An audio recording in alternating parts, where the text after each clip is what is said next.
안녕하세요. 공인노무사 행정쟁송법 강의를 하고 있는 윤성봉입니다. 자, 오늘 이 시간에는 33회 공인노무사 시험에서 수석으로 합격한 한지윤 노무사님을 모시고 행정쟁송법, 고득점 비법 등에 관해서 말씀 나누도록 하겠습니다. 자, 안녕하세요. 안녕하세요. 자, 노무사님, 네. 먼저 간단한 자기소개 좀 부탁드립니다. 네. 안녕하세요. 저는 이번 33회 공인노무사 시험에 운 좋게 이제 수석으로 합격하게 된 한지윤 노무사라고 합니다. 나이는 이제 30대 초반이고요. 일관성 없는 경력을 가지고 있는데, 일단 서서문학과를 전공을 했고, 그 뒤에는 이제 패션회사 재무팀에서 한 3년 동안 일을 했어요. 그리고 나서 이제 1년 동안 마케팅팀에서 브랜드 만드는 일을 했고, 그 퇴사 후에 한 1년 반 정도 공부를 해서 이번에 합격하게 되었습니다. 그러면 이게 전공과 경력을 보면 노무사와는 전혀 무관하거든요. 혹시 노무사를 준비하게 된 특별한 계기가 있었을까요? 일단은 한 4년 정도 회사를 다니면서 좀 전문직이 돼야겠다는 생각을 하게 됐는데, 예전 회사 인사팀에서 노무사 취득을 하신 분이 계셔가지고 이제 노무사라는 직업에 대해서 알게 됐고, 그 좀 찾아보다가 이제 시험 과목이나 시험 방법 그리고 하는 일이 저랑 잘 맞을 것 같아서 노무사를 준비하게 됐습니다. 자, 그러면 아까 수석으로 합격을 하셨다고 했는데 그 평균 점수하고 과목별, 특히 행정쟁송법 점수를 좀 여쭤봐도 될까요? 네. 일단은 그 평균 점수는 64.84점으로 합격을 했고요. 이제 행정쟁송법이 가장 높은 점수를 받았는데 75.7점, 그리고 노동법 63.6점, 그리고 노동경제학과 인사노무관리는 60.3점을 받았습니다. 네, 굉장히 고득점을 받으셨는데 이거는 제가 예전부터 그 수석하시는 분들한테 여쭤보고 싶었는데, 그 시험 끝나고 나면 내가 수석을 할 것 같다 이런 느낌 이런 게 혹시 있으셨나요? 진짜 전혀 없었고, 오히려 이제 시험 이틀 차에 저희가 작년에 행정쟁송법이 너무 어려워가지고 노동경제학도 답을 좀 틀린 문제가 있었기 때문에 이틀 차까지 마치고 집에 와서 엄마한테 떨어질 것 같다고 했었어요. 그리고 이제 전날까지도 불안함에 잠을 못 잤습니다. 시험은 역시 끝까지 점수 나올 때까지 알 수 없다라는 것을 알 수가 있네요. 자, 그러면 본격적으로 공부 방법에 관해서 말씀을 나눠보도록 하겠습니다. 자, 행정쟁송법에서 고득점을 받으셔서 영상을 보시는 분들은 그 행정쟁송법 공부 방법 등에 관해서 관심을 많이 가질 것 같아요. 우리 수험생들이 가장 먼저 하는 고민이 강사 선택을 어떻게 해야 되느냐, 이게 현실적인 고민이거든요. 그래서 수석 합격자의 행정쟁송법 강사 픽, 그 선택과 기준에 대해서 소개 좀 해주시기 바랍니다.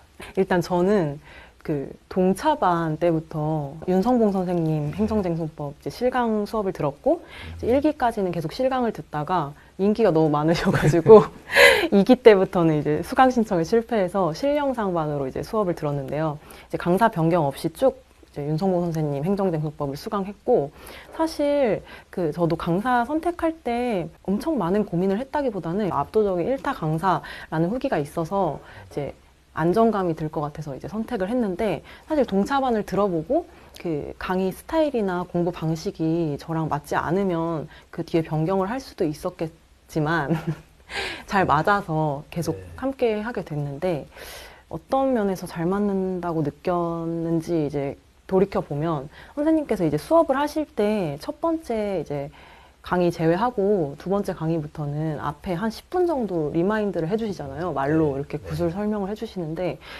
이렇게 이제 구술 설명을 할 수 있을 정도로 복습을 하는 게 가장 효율적이고 좋은 공부 방식이다라고 말씀을 해주시는데, 저도 평소에 강의를 듣고 복습할 때 사실 주변인들한테 그들은 관심이 없을지라도 많이 이제 붙잡고 설명을 하는 스타일이라서 좀 공부 방식이 잘 맞겠다라는 생각을 해서 선택을 하게 됐고, 또 이제 부수적이지만 그 카페 내에서 질의응답도 되게 활발히 되고 있어서 고민 없이 계속 3기까지 윤성모 선생님 수업을 들었던 것 같습니다. 감사합니다. 자, 동차반을 들으셨다고 하셨는데요. 동차반을 듣고, 그리고 그 다음에 연기부터 3기까지 풀커리를 타신 건데, 그럼 각 기수별로 음. 어떤 목표를 두고 공부를 했는지 그리고 구체적으로 공부를 어떻게 했는지 음. 간단히 좀 소개를 부탁드리겠습니다. 네. 일단은 동차반은 사실 2, 3개월 정도여가지고 그 A급 주제만 공부하기도 사실 벅찬 기간이라고 생각을 해요. 그래서 선생님께서도 이제 동차반 강의를 하실 때는 기존 GS 컬이랑 다르게 좀 중요 주제를 별도로 제시를 해주시고 이 주제만이라도 이제 10회독을 하고 시험장에 들어가라 네. 이런 식으로 목표를 제시를 해주셨는데 저는 사실 10회독까지는 못했지만 어쨌든 그 목표를 따라가려고 되게 노력을 했고 종강 이후에도 최대한 할 수 있는 만큼 이 주제만큼은 정복을 하자라고 해서 그 해 2차 시험장에 들어갔고 그때도 사실 선생님이 주신 주제에서 굉장히 많은 주제가 나왔기 때문에 그때도 59.9점이라는 좀 유의미한 점수를 취득을 했었어요. 근데 그렇게 하고 나중에 GS 커리를 들어가고 이제 느낀 게 그 동차반 기간을 그냥 흘려보내지 않고 이제 열심히 좀 학습을 한 게 그 이후에 공부를 진행하면서 되게 큰 도움이 됐다는 생각을 했거든요. 그래서 저처럼 좀 애매한 시기에 수험에 진입하신 분들은 네 과목 전체 다 들으실 필요는 없지만 행정쟁송법처럼 초반 진입장벽이 높은 과목에 동차반을 수강하시는 거를 추천드리고 싶습니다. 연기부터 3기까지도 사실 선생님이 그 기수마다 제시해 주시는 목표가 있어요. 그래서 그 목표를 좀 최대한 따라가면서 공부를 하려고 했는데 연기 때는 일단은 암기보다 이해가 먼저 우선이 돼야 되기 때문에 그 수업 내용을 최대한 그 수업 시간 내에 소화하고 이해하기 위해서 열심히 수업을 들었고 이거를 이제 점검을 하기 위해서 그 수업 시작 전에 선생님께서 나눠주시는 그 빈칸 채우기 자료가 네. 있어요. 그래서 그게 잘 채워지는지를 통해서 충분히 제가 이해하고 암기했는지 점검을 했고요. 그리고 사실 이 시기에 되게 카페나 뭐 수험생분들께서 행쟁이 너무 타 과목에 비해서 양은 작지만 외계어 같다는 그런 평이 많잖아요. 그렇게 느끼신다면 카페에서 질의응답도 많이 찾아보시고 해결이 안 되면 선생님께 직접 질문도 적극적으로 하시면서 좀 혼자라도 그날의 수업 내용을 좀 다시 설명할 수 있을 정도로 본인이 이해했는지 점검해보는 공부를 하면 좋을 것 같고 이제 사실 1기가 선생님 수업에 약간 백미라고 생각을 하는데 이때는 이제 사례 과제로 진행이 되잖아요. 네. 그 사례 과제를 정복하자는 목표를 제시해 주셨기 때문에 이 정복이라는 목표를 충분히 이행하기 위해서 수업 시작 전까지 무조건 사례 과제를 풀어가는 거 첫 번째 목표로 했고 그리고 1기가 종강하고 방학 때 이걸 그냥 흘려보내지 않고 사례 과제를 다시 한번 충실히 암기하겠다는 목표를 세우고 이 두 가지를 혼자 하면은 되게 힘들 거라고 생각했기 때문에 스터디를 적극적으로 활용을 해서 사례 과제를 정복한 상태에서 2기에 진입을 할 수 있었습니다. 2기랑 3기는 제가 따로 어떤 공부 목표를 세우기보다는 모의고사를 잘 치자라는 그런 단기적인 목표를 세우고 한 주 한 주 지내면서 공부를 했고 이때도 모의고사를 잘 치기 위해서 저 혼자 되게 의지가 약한 사람이기 때문에 통화 스터디랑 쓰기 스터디를 진행하면서 공부를 했습니다. 아, 네. 매년 그 고득점을 받는 분들을 보면 기수마다 충실하게 그 제시하는 목표를 다 이행하는, 우직하게 이행했던 분들인 것 같아요. 마찬가지이신 것 같은데. 그러면 이것도 우리 그 수험생들이 궁금해 하는데 수석을 하셨잖아요. 그러면 평소에 2기, 3기 특히 모의고사 때 성적이 어느 정도 나왔는지 솔직하게 또 네. 공개를 해 주실까요? 일단은 네. 네. 그 모의고사 답안의 완성도부터 네. 말씀을 드리면 사실 2기랑 3기를 총합해서 한 번 정도 이제 시간이 부족해서 한 문제를 거의 못 쓴 적이 있었어요.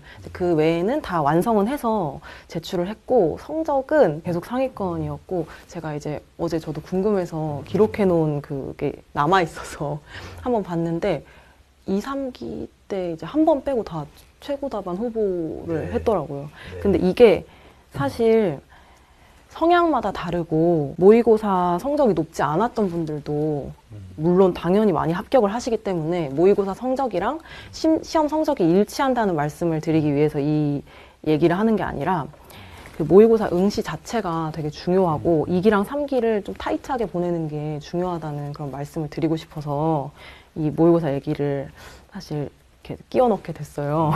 그래가지고 사실 수험이 저희가 짧으면 1년이고 길면 몇 년까지 가는 장기 레이스잖아요. 근데 이때 좀 지치지 않기 위해서는 목표를 좀 짧게 끊어서 가는 게 중요하다고 생각을 하거든요. 그래서 저는 일주일의 목표를 이제 모의고사 잘 치는 거로 잡고 달렸던 거고, 이렇게 하다 보면 좀 사람이 너무 깊은 고민에 빠지지 않고 이제 눈앞에 놓인 것만 집중을 하게 되는 것 같아요. 그래서 그런 식으로 공부하시는 거를 추천드리고, 또 말씀드리고 싶은 게 저희 시험이 결국에는 답안을 쓰는 시험이기 때문에 그 실제로 시간 내에 답안을 써보는 연습을 하는 게 굉장히 중요하다고 생각하거든요. 머리로는 내가 다 외웠기 때문에 답안지가 주어지면 다 쓸 수 있다고 생각해도 실제로 백지가 주어졌을 때 쓸 수 있는 사람이 많지 않기 때문에, 그래서 실제로 2기, 3기 수업을 진행하시면서 그 소중한 모의고사 응시 기회를 그냥 흘려보내지 마시고 이제 꼭 제출하시는 거를 추천드립니다. 네. 네. 모의고사 성적과 시험 합격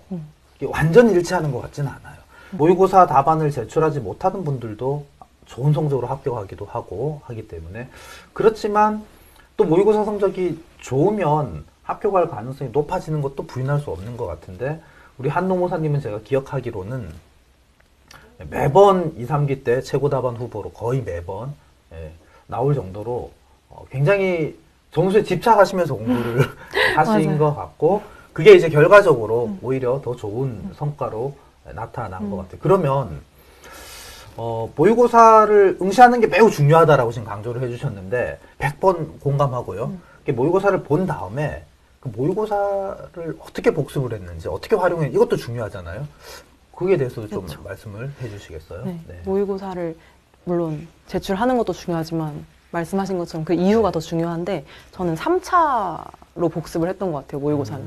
저희가 주말에 수업이 진행이 되잖아요, 실강은. 그래서 네. 주말에 바로 모의고사를 제출하고 수업을 들으면서 1차로 제가 놓친 게 없는지 그때 1차로 복습을 했고, 그 다음에 이제 일요일까지 수업이 다 끝난 다음에 월요일에 행정쟁송법 그 모범 답안과 제가 쓴 답안의 스캔본을 비교하면서 자가 첨삭을 하면서 2차로 복습을 했고요. 그리고 마지막으로는 그 다음 주에 첨삭본이 도착을 하면 그 첨삭본을 확인하고 이때 제가 놓친 포인트가 있는지 아니면 따로 기억해둬야 될 그런 포인트들이 있는지를 확인하고 이거를 이제 단거나 교재인 사례집에 옮겨 적으면서 복습을 진행을 했던 것 같습니다.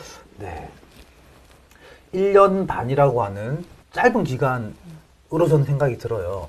짧은 기간에 수석 합격을 하셨는데, 혹시 이제 추가로 우리 수험생들에게 들려주고 싶은, 전해주고 싶은 행정쟁송법 공부 방법이 있다면 소개를 좀 부탁드릴게요. 네.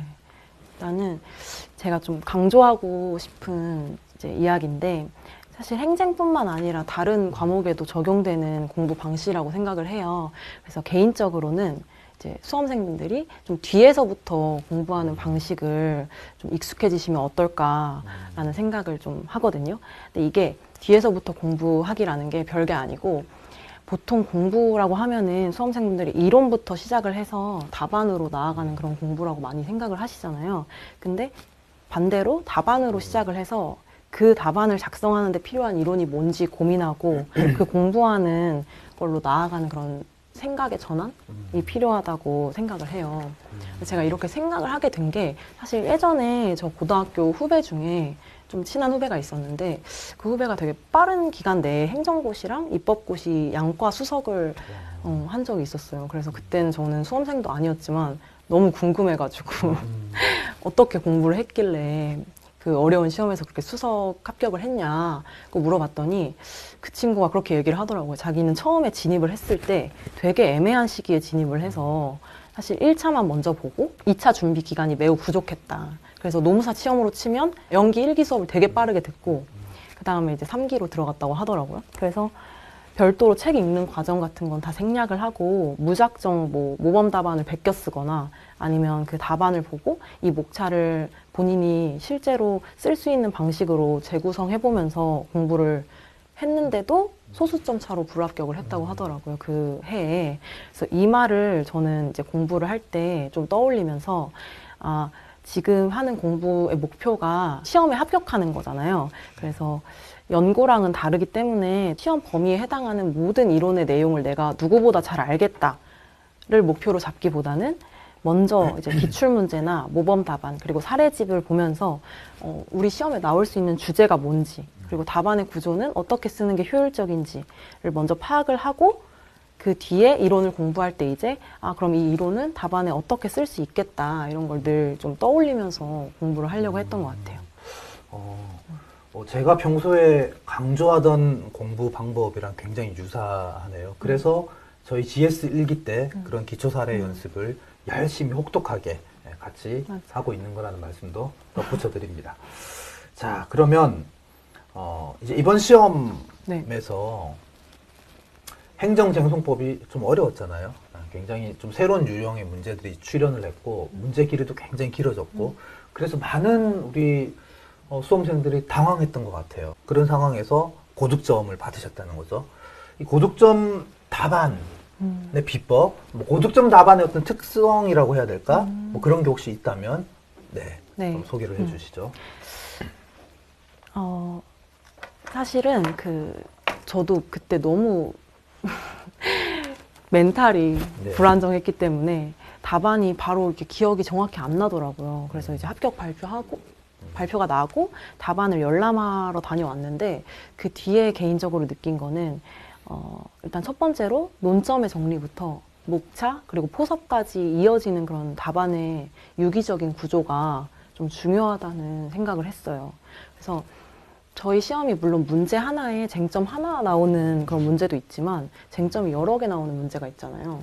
그러면 그 쟁점 여러 개를 논점의 정리에서부터 다 하나씩 언급을 해주고 목차도 뭐 선결 쟁점이 있다면 그 순차적인 구조에 따라서 짜주고 포섭도 마지막에 이제 사안의 해결을 할 때도 그 목차의 순서에 따라서 목차화를 해서 포섭에 접근하는 게 되게 답안이 논리적으로 보이더라고요. 그래서 그렇게 쓴 그 문항에서 좀 좋은 점수를 받았고, 그래서 이 내용을 이제 정리하면서 생각이 든 게 가끔씩 목차가 중요하냐, 뭐 내용이 중요하냐 이런 질문을 굉장히 많이 하시는 걸로 알고 있는데 사실은 둘 다 되게 중요하다고 생각을 해요. 이제 내용만 잘 쓰면 된다는 분들도 물론 많이 계신데 물론 내용이 중요하죠. 하지만 제가 어느 이제 영상을 보다가 목차는 되게 똑똑하게 영리하게 짜야 되고 내용은 무식하게 써야 된다 이런 말을 본 적이 있어요. 근데 이 말에 되게 공감이 되더라고요.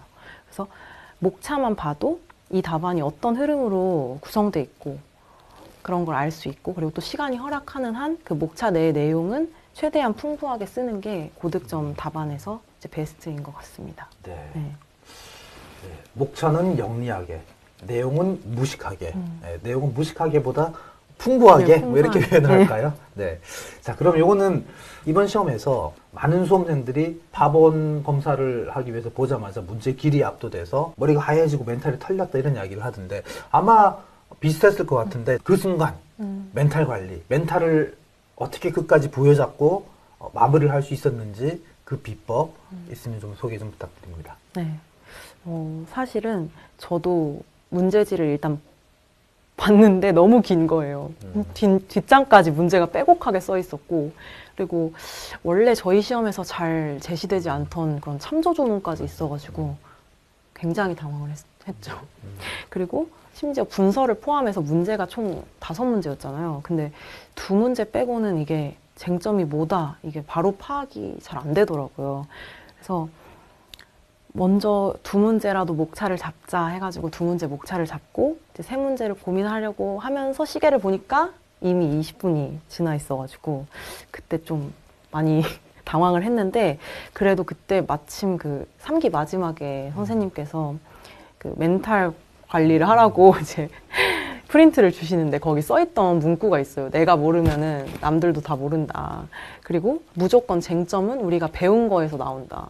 이 2문장이 떠오르면서 내가 아무리 지금 파악이 안 되더라도 분명히 그 교재 안에 있는 내용에서 나왔을 것이다 라는 생각이 드니까 마음이 좀 차분해졌고 그리고 실제로 주변을 둘러보니까 이제 다른 분들도 다 못 쓰고 계신 거예요. 그래서 역시 이게 나만 어려운 게 아니고 다들 같이 어렵구나. 그럼 일단 내가 아는 거라도 잘 쓰는 게 중요하겠다 해서 이제 마음을 다잡고 답안을 계속 썼는데 생각보다 신기하게 그 쟁점이 파악되지 않던 문제도 사람이 좀 궁지에 몰리니까 이제 책 문구 같은 게 생각이 나면서 쟁점이 좀 파악이 되더라고요. 그래서 처음에 좀 당황을 하시더라도 너무 이제 포기하지 마시고 마음을 포기하는 순간 생각날 것도 생각이 안 나거든요. 그래서 네, 일단 끝까지 완주를 한다라는 생각을 하시고 일단 아는 문제라도 충실히 쓰시고 모르는 문제는 좀 법전을 활용해서 최소 분량이라도 채운다는 생각으로 접근을 하시면 좋을 것 같아요. 네. 자, 그러면 이제 마지막으로 네. 우리 수험생들에게 전하고 싶은 말씀 한마디 부탁드리겠습니다.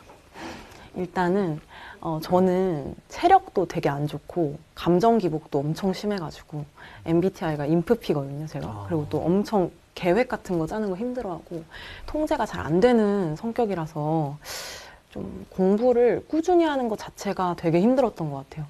근데 이제 공부를 또 안 하면 사람이 스트레스 받잖아요. 공부를 해야 되는 시기에. 그래서 그때 되게 많이 울기도 울었고. 근데 그러다가 어떤 합격 수기를 봤는데 거기에 이제 공부를 한 게 나의 선택인데 이 내 선택으로 한 수험이라는 과정에서 합격이라는 결과를 이루니까 나 자신을 좀 더 소중히 여기게 되고 좀 나 자신을 더 믿을 수 있게 됐다라는 그런 글을 읽었어요. 그래서 그걸 보고 나서 제가 지금까지 저에 대해서 의심이 많은 사람이었는데 그래도 내가 하기로 선택한 건데 이 뭐 1년 반이라는 레이스에서 합격을 하게 된다면, 그러니까 완주를 하게 된다면 좀 더 나 자신을 사랑할 수 있을 것 같다는 생각을 하게 되더라고요. 그래서 그런 생각이 드니까 좀 더 수험을 고통스러운 과정이 아니라 즐거운 과정이라고 생각하면서 접근을 하게 됐고, 좀 수험생분들도 공부라는 게 되게 힘드니까 하시면서 많이 힘드실 텐데 자기 학대의 과정이 아니라 좀 나를 더 사랑하게 되는 과정이라고 생각을 하시고 좀 나와 더 친해지는 과정을 지나고 있다라는 생각을 하시면서 수험 기간을 이겨내셨으면 좋겠고, 또 마지막으로 제가 매일 1시간 정도 통화 스터디를 했거든요.